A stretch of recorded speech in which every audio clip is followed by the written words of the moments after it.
उत्तर प्रदेश में लोकसभा चुनाव के दौरान बीजेपी को हार मिली थी, लेकिन 5 महीने के अंदर उस हार का बदला योगी ने उपचुनाव में ले लिया। यूपी में 9 सीटों पर हुए उपचुनाव की जंग बीजेपी ने 7-2 से जीत ली है। इस जीत का क्रेडिट योगी को दिया जा रहा है।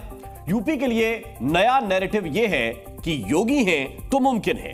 समाजवादी पार्टी के गढ़ में घुसकर योगी ने अखिलेश से 2 सीटें कैसे छीन ली, कैसे उनके 9 में से 9 सीटें जीतने के ख्वाब पर पानी फेर दिया, कैसे यह पूरी लड़ाई उन्होंने अकेले लड़ी, अपने दम पर लड़ी, किस तरीके से लड़ी और जीत के बाद कैसे योगी ने जश्न मनाया, पूरी पिक्चर हमारी इस रिपोर्ट में, जिसका नाम है सिर्फ एक बंदा काफी है।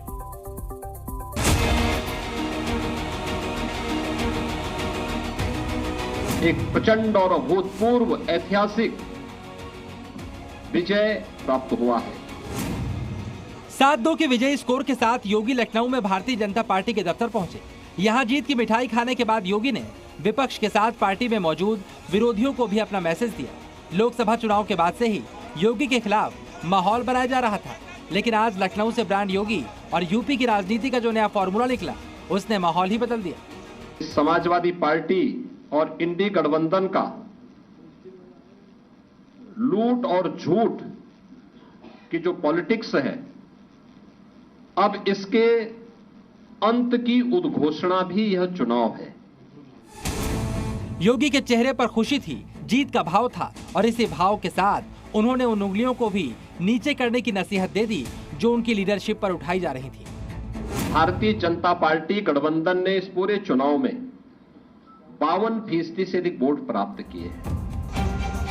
लखनऊ वाला जश्न शुरू होने से पहले आज सुबह से योगी खामोश रहे, लेकिन जब उनकी सफलता शोर मचाने लगी, यूपी चुनाव में जब बीजेपी की 7 सीटों पर जीत तय हो गई, तब जाकर योगी का पहला रिएक्शन सामने आया। योगी ने सोशल मीडिया पर एक पोस्ट शेयर किया जिसमें बटेंगे के साथ पीएम मोदी का नारा एक रहेंगे का जिक्र था। यानी योगी ने इशारा किया इन्हीं दोनों नारों से जीत का रास्ता तय किया गया। कह रहे हैं कि बटेंगे तो कटेंगे, एक रहेंगे तो सेफ रहेंगे। यूपी उपचुनाव के नतीजों ने 24 के लोकसभा चुनाव का दाग मिटा दिया और इस बार योगी ने खुद को साबित करने के लिए 9 सीटों पर अकेले ही मोर्चा संभाला। लोकसभा का बदला विधानसभा उपचुनाव में योगी ने ली। इस बार यूपी में उम्मीदवारों के सिलेक्शन से लेकर टिकट बंटवारा और चुनावी प्लानिंग तक में योगी को फ्री हैंड मिला। रिस्क बड़ा था। अगर यूपी उपचुनाव में योगी शानदार जीत दर्ज न कर पाते तो हार का ठीकरा उन पर फूटता। घर में चुनाव हारने का सीधा मतलब होता योगी का कमजोर पड़ना। दांव पर योगी की प्रतिष्ठा लगी थी, इसलिए यूपी में योगी ने आक्रामक चुनाव प्रचार किया। हिंदुत्व से लेकर कानून व्यवस्था, समाजवादी पार्टी और कट्टरपंथियों से जुड़े सभी मुद्दों को कवर करते रहे। ताकत का एहसास कराइए और ताकत का एहसास कराएंगे जो पत्थरबाज है, सड़कों पे आपके लिए झाड़ू लगा करके रास्ता साफ करते हुए दिखाई देंगे।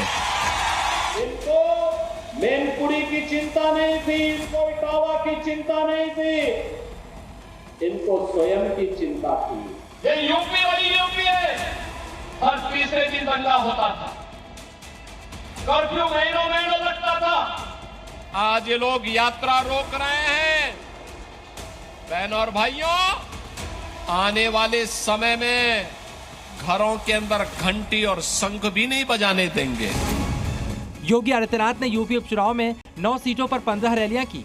9 में से जिन 7 सीटों पर बीजेपी को जीत मिली, वहां योगी ने 12 चुनावी सभाएं और रोड शो किए। यानी योगी ने 80% के स्ट्राइक रेट से जीत दिलवाई। ये नतीजे योगी के कद को राष्ट्रीय स्तर पर और ऊंचा करने में बड़ा रोल निभा सकते हैं। इसका पॉजिटिव असर यूपी बीजेपी के कॉन्फिडेंस पर भी पड़ेगा और इसके साथ ही योगी ने एक बार फिर साबित किया, अगर उन्हें खुलकर खेलने की छूट मिले तो वो मैच विनिंग पारी खेल सकते हैं।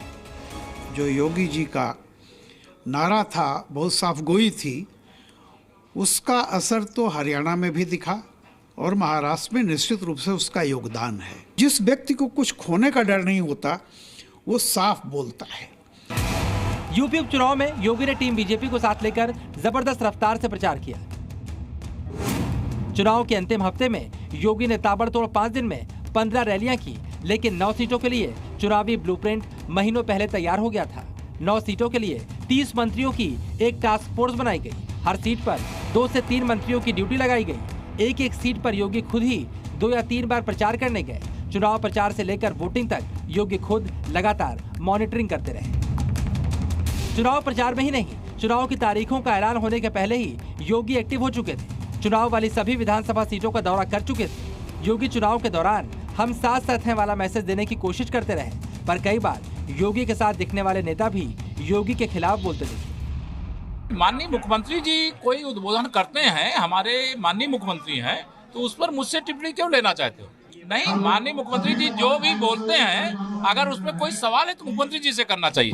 उत्तर प्रदेश के मुख्यमंत्री योगी आदित्यनाथ जी एक संत हैं और संत का अपमान ना तो केशव प्रसाद बर्दाश्त करेगा, ना प्रदेश की जनता बर्दाश्त करेगी, ना देश की जनता बर्दाश्त करेगी। यूपी में जीत का परचम लहराने का सफर योगी के लिए आसान नहीं था। योगी एक तरफ पार्टी के अपने सहयोगियों और दूसरी ओर समाजवादी पार्टी से अकेले ही टक्कर ले रहे थे। हालांकि इस दौरान यूपी के लिए योगी ने वो फॉर्मूला बनाया जिसकी काट किसी के पास नहीं थी।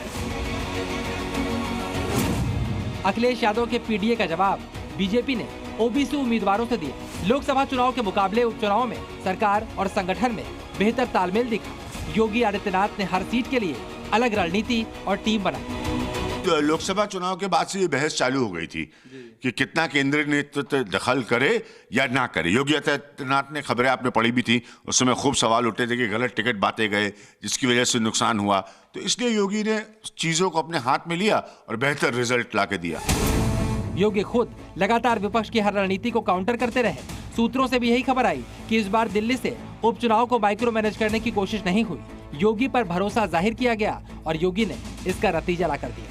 ये उत्तर प्रदेश की ओर से प्रधानमंत्री मोदी जी के अभियान को, इस 7 कमल भी उस पूरे अभियान के प्रति समर्पित है। ब्यूरो रिपोर्ट, ज़ी मीडिया। और यूपी उपचुनाव में जीत के बाद 5 बड़े मैसेज जो योगी से जुड़े हैं और जिनका असर लखनऊ से दिल्ली तक होने वाला है, वो 5 बड़े मैसेज क्या हैं, एक एक करके आपको बताते हैं। नंबर 1, यूपी में योगी मैजिक चल रहा है, यानी योगी को लेकर जनता की सोच पॉजिटिव है। नंबर 2, योगी यूपी में अपने दम पर चुनाव जिताने में सक्षम है। तीसरा नंबर कहता है कि बीजेपी में योगी अब पहले से कहीं ज्यादा मजबूत होंगे।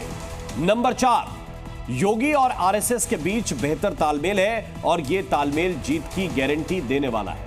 और नंबर 5, 2027 के यूपी विधानसभा चुनाव में हैट्रिक की दावेदारी भी मुख्यमंत्री योगी आदित्यनाथ ने मजबूत कर ली है। और बड़ी बात यह है कि अब चुनाव का नैरेटिव योगी तय करने लगे हैं, या कहिए कि उनकी खींची लाइन सबसे बड़ा चुनावी एजेंडा बनने लगी। ज़ी न्यूज़।